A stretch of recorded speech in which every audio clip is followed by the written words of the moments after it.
पिछले साल दिसंबर के आखिरी दिनों में शुरू हुआ रूस यूक्रेन तनाव कम होने का नाम नहीं ले रहा है। रूस ने यूक्रेन की सीमा के पास 1 लाख से ज्यादा सैनिकों का जमावड़ा कर रखा है। इससे इस क्षेत्र में युद्ध की आशंका तेज हो गई। रूस ने लगातार इस बात से इनकार किया है कि वो यूक्रेन पर हमला करने की योजना बना रहा है, लेकिन अमेरिका और उसके नाटो सहयोगियों का मानना है कि रूस युद्ध की ओर बढ़ रहा है और इसके लिए तैयारी कर रहा है। सबसे पहले आपको बताते हैं कि रूस यूक्रेन का विवाद आखिर है क्या। तो दिसंबर 2021 में यूक्रेन के राष्ट्रपति वोलोदिमीर ज़ेलेंस्की और नाटो चीफ जेंस स्टोल्टेनबर्ग के बीच मीटिंग होती है। ब्रसेल्स की इस बैठक में यूक्रेन एक बार फिर वादा करता है कि वो रूस के विरोध के बावजूद नाटो ज्वाइन करेगा। वहीं पुतिन ने नाटो से जोर देकर कहा कि यूक्रेन को कभी नाटो का सदस्य नहीं बनने देना चाहिए।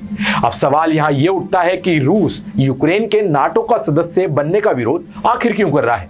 तो आपको बता दें कि यूक्रेन का करीब 2295 किलोमीटर लंबा बॉर्डर रूस के साथ जुड़ा हुआ है और इसी वजह से यूक्रेन के नाटो में शामिल होने से रूस खुद को खतरे में महसूस कर रहा है।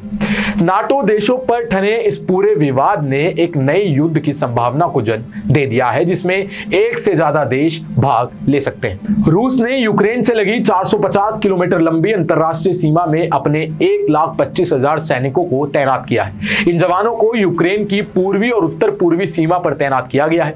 जंग हुई तो इसका भयानक नतीजे सबको देखने को मिलेंगे। भारी आर्थिक नुकसान होगा, लोगों पर इसके घातक असर होंगे। इसके बावजूद रूस यूक्रेन को अपनी सेना में घेरता जा रहा है। दूसरी ओर पश्चिमी देश रूस को चेता रहे हैं कि अगर उसने यूक्रेन की सीमा की ओर एक भी कदम और बढ़ाया तो उसे इसकी बड़ी कीमत चुकानी होगी। यहीं आपको बता दें कि यूक्रेन ने अपनी सीमा पर बढ़ते तनाव को लेकर रूस और प्रमुख यूरोपीय सुरक्षा समूह के अन्य सदस्यों के साथ अगले 48 घंटे में बैठक बुलाई है। विदेश मंत्री दिमित्रो कुलेबा ने कहा कि यूक्रेन ने रूस से सीमा पर सैनिकों की तैनाती के संबंध में जवाब मांगा था, जिसे रूस ने नजरअंदाज कर दिया। उन्होंने कहा कि रूस की योजनाओं के बारे में जानने के लिए अगले 48 घंटे के भीतर एक बैठक बुलाई गई। अब यही आपको बताते हैं कि भारत ने अपने नागरिकों को अस्थायी रूप से यूक्रेन छोड़ने के लिए सलाह दे दी है। कीव में मौजूद भारतीय दूतावास ने खासतौर पर यूक्रेन में मौजूद भारतीय छात्रों को स्वदेश लौटने के लिए कहा है। भारतीय दूतावास ने यूक्रेन छोड़ने के लिए एक एडवाइजरी लेटर यूक्रेन में मौजूद भारतीयों को भेजा है। लेटर में कहा गया है कि यूक्रेन के मौजूदा अनिश्चित माहौल को देखते हुए भारतीय नागरिकों को, खासकर छात्रों को, यूक्रेन छोड़कर अस्थायी तौर पर स्वदेश लौटने की सलाह दी जा रही है। लेटर में आगे ये भी कहा गया है कि भारतीय नागरिक बिना किसी जरूरी काम के यूक्रेन की यात्रा ना करें और वहां मौजूद नागरिक भी अनावश्यक घर से बाहर ना जाएं। दूतावास ने यूक्रेन में मौजूद सभी भारतीय नागरिकों से यह भी अपील की है कि वो अपनी मौजूदगी के बारे में दूतावास को जानकारी देते रहें ताकि जरूरत पड़ने पर उन तक मदद पहुंचाई जा सके।